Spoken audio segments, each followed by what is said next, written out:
gave me a really important lesson in life as well about diversity inclusion. So I'll try and be brief when I talk about this. So the first thing I want to say is when I came out in the police service, I joined the National Trans Police Association, which no longer exists. It's now part of a wider kind of pride policing organisation. But at the time, it was a very secretive organisation. It didn't really stick its head above the parapet and say, hi, we're here. Yeah. It was just there internally to support each other. So me being me, when I joined, I thought, oh no, let's tell people about us and actually engage with the wider policing community. And that led to kind of doing LGBT events, engagement, kind of telling a bit of my life story, mapping it out to great kind of, inclusive culture principles, that kind of stuff. And very quickly, I thought, this is great, but everybody I'm speaking to really gets diversity inclusion. And that's why they're here. And the people that I need to speak to are actually the 90% of any organisation that really don't care about diversity inclusion. And the light bulb moment to me, I was speaking to East Midlands Regional Forces at an event, and I asked the people in the audience, why are you here? And this copper in the front row said, I'm here as a punishment. And he said, in fact, we all are on this row. So they'd obviously done something bad out in the community, made some kind of undiverse some comment, bit of policing, whatever. So their punishment was to be sent on a diversity course. And that's how they felt about it. This was a punishment. Yeah, absolutely. It was straight out of sort of D.L. Pascoe script, if people remember that old crime drama. And I thought, do you know what? You're the people I need to speak to.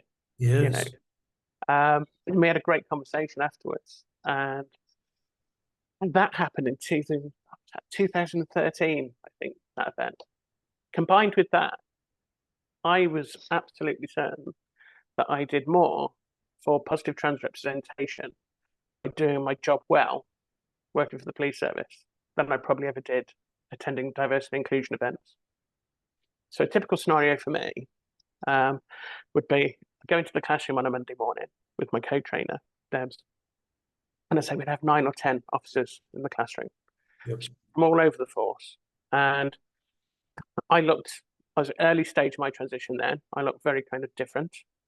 And so the initial comments when I walked into the classroom on Monday morning, forgive some raw language here, but it's like, what the fuck is that? Pointing at me, nudging each other and like, is this a joke? Are we really going to have to sit here and look at that for a week? Let me just pause you there for a moment. So, we both do the same kind of job for a living, into the room, facilitation training, whatever. You'd walk into that environment on a Monday morning, you'd hear that kind of commentary going on in small whispers, I guess, or maybe not so small. Yeah. Well, people think they're being subtle. Yeah. They really are. How on earth do you get beyond that and to do what you need to do? I mean, that must rock you. Well, yeah, it did to a certain extent, but it was also a kind of a mindset. I don't know how I can explain it. Part of it was a challenge for me, and I love a challenge. Yeah. But I think the main driver was self-belief, because the same thing that would happen every week, and I kid you not, after the first half hour of training, all of that was forgotten. Yeah. And we were just engaging as trainer student. When they walked out of the classroom on a Friday afternoon, they were like, so can we have your email? Can we have your contact number so that, if this comes up in investigation, we can, get some help? And I'm like, yeah, sure. So complete U-turn. Yeah. And so that experience, thought, yeah, I've actually changed those hearts and minds of those small amount of officers who probably had a fixed view, like most people do, on trans people, which usually comes from a place of ignorance. And they didn't have that anymore. So happy days.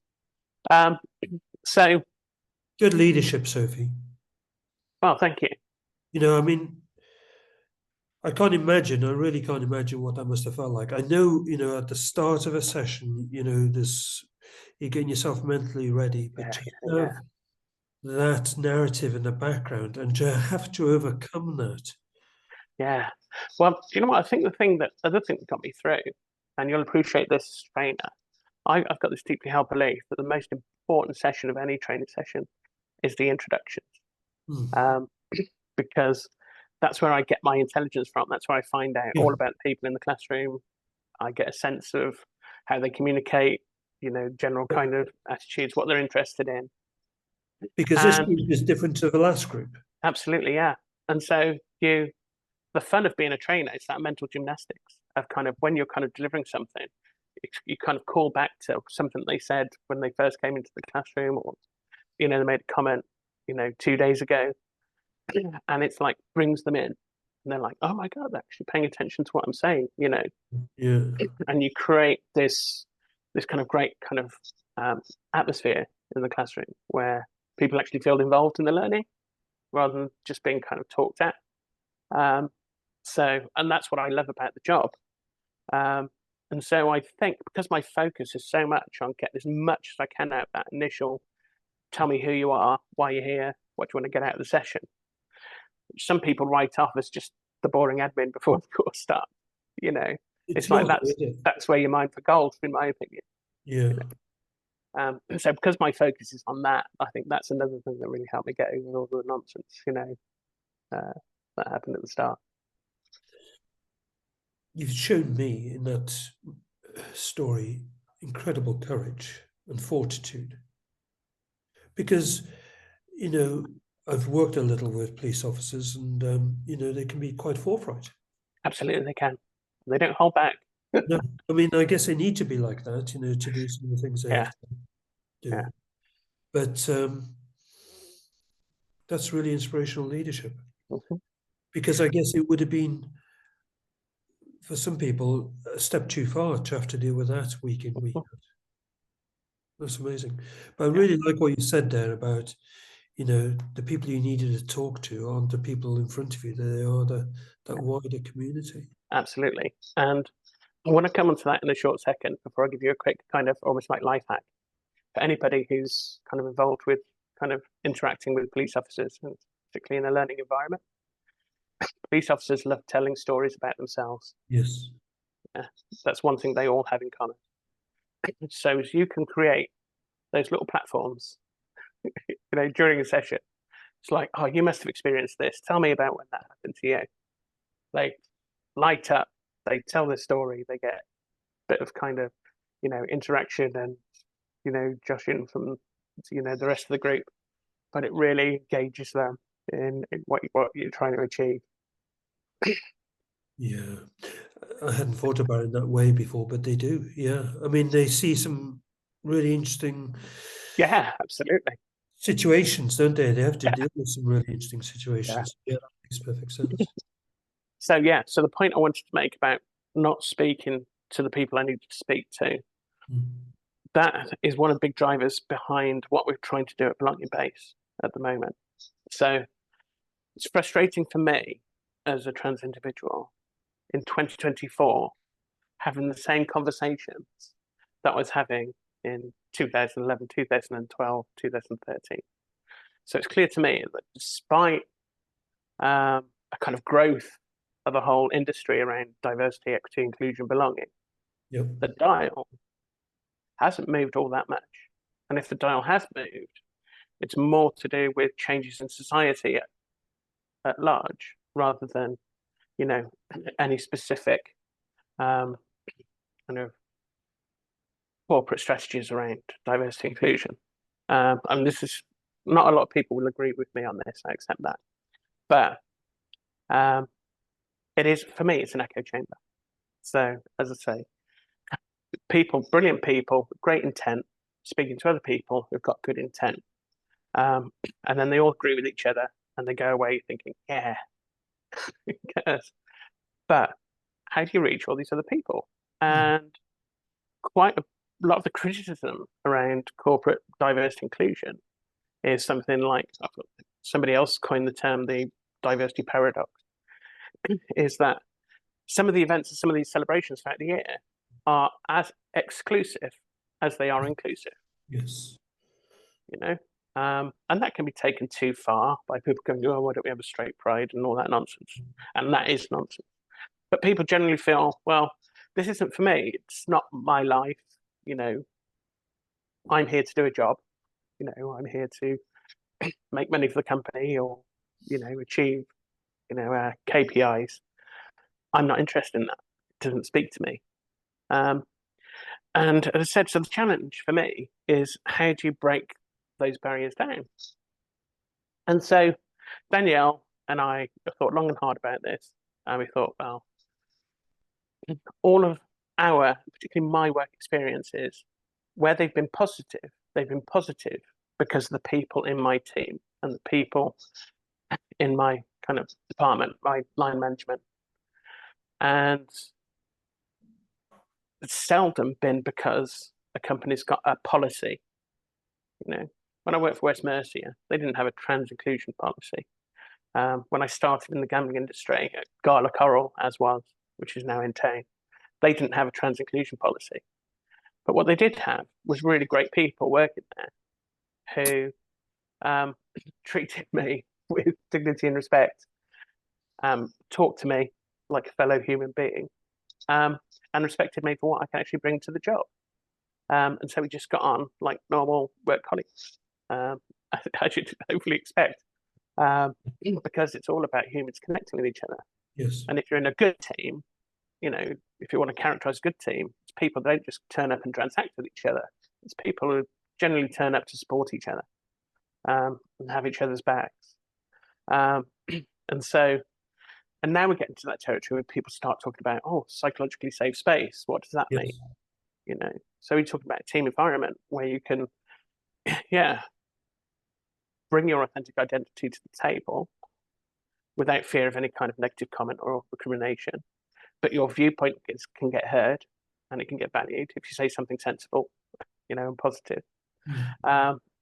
And if you can get everybody being able to do that within a team environment, then it doesn't matter whether they're trans or black or gay or whatever. You know, everybody will feel equally at home. So it's about the culture, not the So it's policy. about the culture. And the way to improve culture is to actually do what we call the hard yards, actually getting into the way teams work with each other, team dynamics, getting into supervisors and team leaders, you know, throughout the organization, people who have managerial responsibilities, and making them better people, making them better managers through, you know, some good piece of training and education.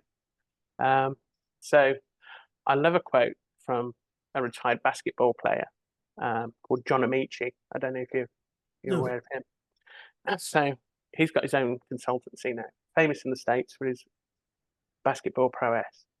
And he's got this quote which says, your culture is defined by your worst tolerated behavior. Oh, that's nice. You know? That's nice. Say that again, Sophie. Let me just. So your culture is defined by your worst tolerated behavior. So what that's saying is you can have all the whistles and bells, you can have your values on the wall, you can have all these great policies and all this great kind of signposting how brilliant you are. But if one person in one team turns up and they're kind of treated disrespectfully or they're dismissed, you know, or they're excluded because well, it might be their identity, it might be their socio-economic circumstances, it might be where they come from, it might be how they speak, you know, it might be they're neurodivergent. You know, if that exists in one of your team, that is your culture because that's what you allow to happen. That's nice, isn't it? Mm-hmm. You know, in our world, we talk about culture a lot. And that quote really cuts to the chase, doesn't it? You know, because it's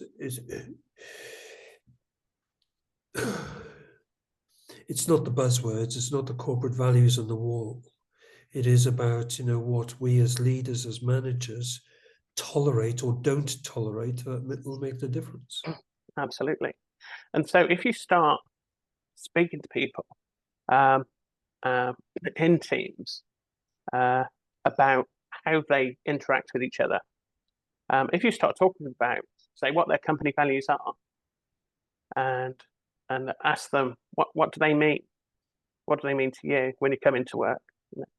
And more quite often they'll go, well, I don't really know. Yeah. Or they'll come up with some kind of answer. And so one of the things that I've done, like one of the things in my last company, Loveland, I did was around workshops where the whole purpose of the workshop was for teams or departments to actually look at the company values and actually identify the behaviours that underpin those values, and then discuss those behaviours, and informally or formally, if they chose, contract with each other to say, well, this is how we're going to be at work together. This is what's acceptable for us. This is how we're going to talk about our work. This is how we're going to talk about our kind of social lives. This is acceptable. This isn't acceptable. This is how we're going to represent ourselves to the company. This is how we're going to communicate who we are and what we are, and what we do. And it's a great exercise to get everyone in the room, from the lowliest administrator to the kind of C-suite representative, and the conversations that suddenly start happening, like get little side products. Like this one session I did with our finance team, somebody who was really, really quiet, a young lady who was, I think, in 1920. Yeah. She's finally had the opportunity to say, I spend half my day at work telling people we don't do that. And I was like, tell us more about that. She said, well, everyone thinks that we do invoices for the X, Y, and Z, and we do expenses and blah blah blah. She goes, but that's not our department.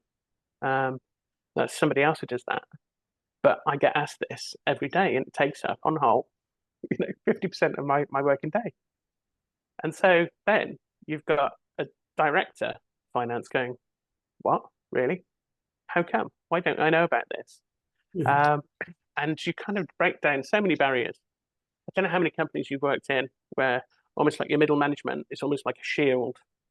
So issues faced by people actually doing the job don't get to reach the ears of senior leaders, because they're kind of been protected, from that, and they're being sold a view for obvious reasons.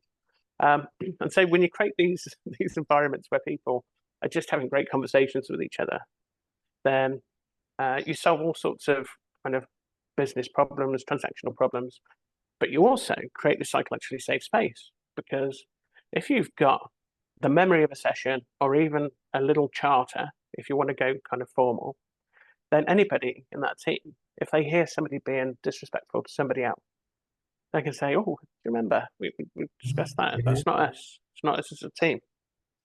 And that's really important, because if you're in a peer group and somebody says something disrespectful, then it takes a lot of courage for somebody to put their hand up and say, oh, no. The majority of people out there will just be embarrassed, laugh to show that they're part of the group, and it goes untested. It goes unchallenged. Unchallenged, it becomes validated. Mm-hmm. Absolutely, yeah. In the absence of saying anything, we're saying it's okay. Yeah. And so that's why I call it the hard yards, because you've really got to get into this level of detail to actually kind of positively affect the culture. But the side issue is, if you think about, let's take a step back and think, what is diversity, inclusion, belonging trying to achieve? It's trying to achieve an environment at work where everybody feels accepted, celebrated, and can bring the best of themselves into the workplace. But it's not achieving that aim for various different reasons, like I've alluded to. But if you get in to the teams, into the culture, into the behaviours that people bring into the workplace, then you're actually essentially training people to be kind to each other, and changing the way that they speak to each other, and giving people insights into each other's lives and their viewpoints, and creating human connections. And it's the strength of human connections in a team that actually defines whether it's going to be successful or not. And so you're doing that, and you're bringing everybody on that journey together. So nobody's excluded at all.